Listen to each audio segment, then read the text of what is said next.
'Revolver Rita' అనే movie చూసా. Starring 'Keerthy Suresh' and 'Sunil.' First of all ఈ మూవీ ఎప్పుడొచ్చిందని నాకు నిజంగా తెలీదనమాట. ఇది థియేటర్‌లో కూడా రిలీజ్ అయిందంట. నేను తెలుసుకునే లోపే మొత్తానికి ఓటీటీకి అయితే వచ్చేసింది సినిమా. ఈ మూవీ యొక్క మెయిన్ కాన్సెప్ట్ ఏంటంటే కర్మ ఈజ్ ఎ బూమరాంగ్. మనం చేసింది ఎప్పటికైనా మనకు తిరిగొస్తది. అది మన ఫ్యామిలీ వాళ్ళకి కూడా తగులుతది అన్నట్టుగా చూపించారన్నమాట. అదైతే బావుంది. వేరు వేరు పర్సన్స్‌కి జరిగే ఒక 2 ఇన్సిడెంట్స్ చూపిస్తారు. వాళ్ళిద్దరి మధ్య జరిగే స్టోరీని చూపిస్తారన్నమాట. ఈ జరిగే స్టోరీలో మనకి మన హీరోయిన్ ఎలా ఇన్వాల్వ్ అయింది, సునీల్ ఎవరు, ఇట్లా కొన్ని క్యారెక్టర్స్ వస్తారన్నమాట. ఒక 5 డిఫరెంట్ క్యారెక్టర్స్ వస్తారు. ఆ 5 డిఫరెంట్ క్యారెక్టర్స్‌కి ఈ 2 ఇన్సిడెంట్స్‌కి మధ్యన రీజన్ ఏంటి? ఇది మొత్తాన్ని వాళ్ళు ఎలా కలిపారు? లాస్ట్‌కి ఒక కొలిక్కి ఎలా తీసుకొచ్చారు అన్నది స్టోరీ మాట. ఫస్ట్ హాఫ్ కన్నా సెకండ్ హాఫ్ చాలా ఎంగేజింగ్‌గా అండ్ ఇంట్రెస్టింగ్‌గా తీసుకెళ్లారు. అండ్ క్లైమాక్స్ కూడా చాలా బా రాశారన్నమాట. ఫస్ట్ పాయింట్ మనకి ఎక్కడైతే ఓపెన్ చేసారో దానికి లింక్ చేస్తూ ఎండ్ చేశారన్నమాట. అదైతే బావుంది. ఒక అతను ఉంటాడు కదా!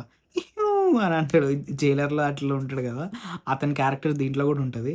అతని క్యారెక్టర్ బావుంది మాట. మంచిగా చేశాడు. మనోడు తింగరగా ఉంటాడు గానీ యాక్చువల్‌గా మనోడే కొంచెం తెలివిగా స్టెప్స్ తీసుకుంటాడు.